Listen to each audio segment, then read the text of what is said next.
Le bonheur, c'est comme un ingrédient de la joie pétillante qui fait en sorte que, comme disait une amie Gita Malaz que j'ai connue à l'époque, et d'ailleurs qui m'a sauté dans les bras et qui m'a dit mon amoureux, comme ça. Et puis c'est elle qui disait la joie c'est l'air du monde nouveau. Et c'est vrai, si on est dans la joie, on est comme dans un air qui est nouveau, mais c'est aussi comme le côté, je dirais, harmonique de la vie. C'est pas le côté karmique, c'est pas le côté noir de la vie, c'est le beau côté de la vie. Le côté karmique, c'est le côté évolutif.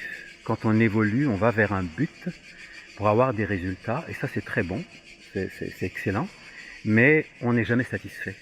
Et plus on veut avoir de résultats, et plus on en aura, et finalement on se disperse vers l'extérieur.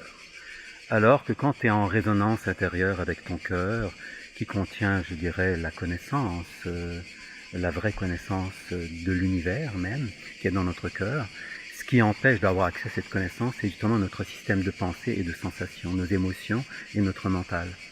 Alors que si tu lâches les émotions et le mental, tu peux davantage être parlé par ton cœur.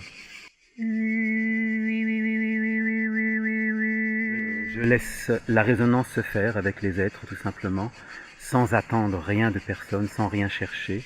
Dans la spontanéité, c'est comme une sorte de communion fusionnelle avec l'énergie de la personne, mon énergie, et ensemble, on est parlé à ce moment-là, et puis on laisse venir ce qui vient, et c'est souvent très ajusté, et ça correspond aux besoins réels de la personne ou des êtres à qui on parle à ce moment-là. Parce qu'on n'est pas dans une attitude mentale ou émotionnelle, ou de réflexion ou de sensation, on est juste dans le présent, dans un partage simple, libre et, comment dire, amoureux. Parce que sans amour, il n'y a pas de partage.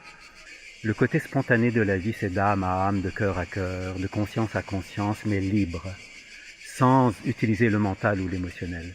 Et c'est de cette manière-là que nous vivons le seul sens, qui est le pouvoir naturel de réalisation spontanée.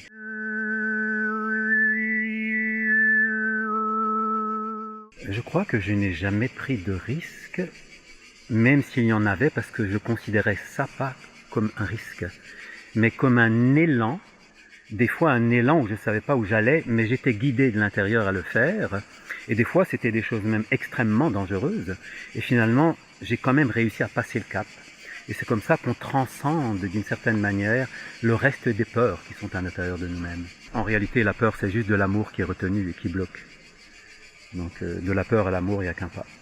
Il faut illuminer, il faut toucher l'interrupteur qui est dans la peur, qui est l'amour finalement, qui reste. Et d'un coup, ça allume la peur en amour.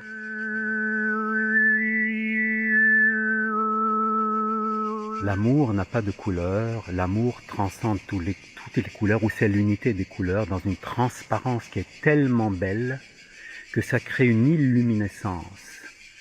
Il n'y a plus de pensée, il n'y a plus d'émotion, il n'y a plus de sensation, il n'y a plus rien d'autre que cette pureté transcendantale de l'amour qui s'exprime en résonance de cœur. Et l'amour ne peut se dégager que dans le vrai cœur que moi j'ai appelé le soleil intérieur. Bien sûr, le cœur physique en a une partie.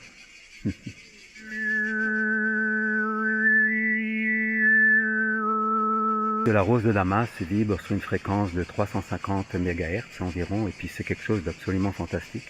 Dès qu'on met une goutte de rose de Damas, on monte en fréquence. Voilà pourquoi, comme disait Gilbert Bécaud, l'important c'est la rose.